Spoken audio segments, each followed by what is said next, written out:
भारतीय संस्कृति की सामाजिक समरसता, आध्यात्मिक श्रेष्ठता और वैज्ञानिक प्रामाणिकता के प्रतीक इस महाकुंभ पर्व को लेकर लगातार इंडी गठबंधन के नेताओं के द्वारा जिस प्रकार के निंदनीय भर्त्सनायोग बयानों की श्रृंखला आ रही है, ममता बनर्जी जी का यह बयान जो निहायत ही निंदनीय और भर्त्सना योग्य है, अर्थात महाकुंभ को मृत कुंभ कहना, यह उसी का एक अंग है। इससे पहले कांग्रेस अध्यक्ष खड़गे जी स्नान करने का मजाक उड़ा चुके हैं। उसके बाद अखिलेश जी अवमानना और तिरस्कार के बयान दे चुके हैं। लालू प्रसाद यादव जी भी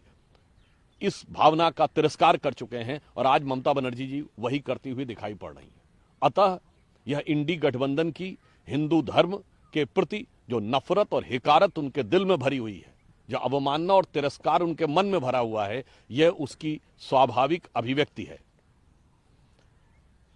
इन लोगों का इस प्रकार का विचार कोई सहज स्वाभाविक विचार नहीं है जो मन से आ रहा है। यह एक योजना और डिजाइन का पार्ट है, क्योंकि ये वही गठबंधन है जिसने 2023 में बाकायदा कॉन्फ्रेंस की थी इरेडिकेशन ऑफ सनातन धर्म, अर्थात हिंदू धर्म का समूल नाश। फिर धार्मिक ग्रंथों को फाड़ने से लेकर हिंदू धर्म को HIV, मलेरिया, डेंगू और जाने क्या क्या कहा था। और ये लोग उस योजना का अंग हैं जिसने 2021 में दुनिया के बड़े बड़े विश्वविद्यालयों में एक कॉन्फ्रेंस की थी, डिसमेंटलिंग ग्लोबल हिंदुत्व, यानी संपूर्ण विश्व से हिंदुत्व को ध्वस्त करना। अतः ममता बनर्जी जी का बयान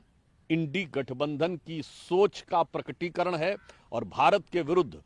हिंदू धर्म और सनातन धर्म के विरुद्ध होने वाले षड्यंत्र का भी एक प्रकटीकरण है, वैश्विक षड्यंत्र का प्रकटीकरण है। यद्यपि ये लोग हिंदू धर्म, सनातन धर्म और भारतीय संस्कृति के लिए कितना भी विश्वमन करते रहें, परंतु हम तो उन विचारों को आराध्य मानते हैं, हम तो उन भगवान शंकर को उसका प्रतीक मानते हैं जिन्होंने कि जगत कल्याण के लिए कंठ में विष धारण किया और जगत का कल्याण किया। तो मैं उन करोड़ों श्रद्धालुओं को जिनकी भावनाओं को आहत करने का, ध्वस्त करने का काम खड़गे जी, अखिलेश जी, लालू प्रसाद यादव जी और ममता बनर्जी जी ने किया है, ममता जी ने जिसकी पराकाष्ठा दिखा दी है, उनकी तरफ से कहना चाहूंगा कि मैं मधु से अनभिज्ञ आज भी जीवन भर विषपान किया है, किया नहीं विध्वंस विश्व का आजीवन निर्माण किया है, मुट्ठी भर अवशिष्ट भस्म पर जीवन भर अभियान किया है, किया नहीं विध्वंस विश्व का आजीवन निर्माण किया है। परंतु मैं यह भी बताना चाहता हूं कि इस देश की सारी सनातनी जनता इसको समझ रही है और इसी कविता की अगली पंक्ति में इसका भी उत्तर है कि प्रलयंकर हूं महाकाल बन पापों का अवसान किया है, किया नहीं विध्वंस विश्व का आजीवन निर्माण किया है। तो सृजन और विध्वंस जहां हमारे हाथों में खेलते हैं, उस उदात्त विचार के साथ इनके द्वारा किए गए विश्वमन को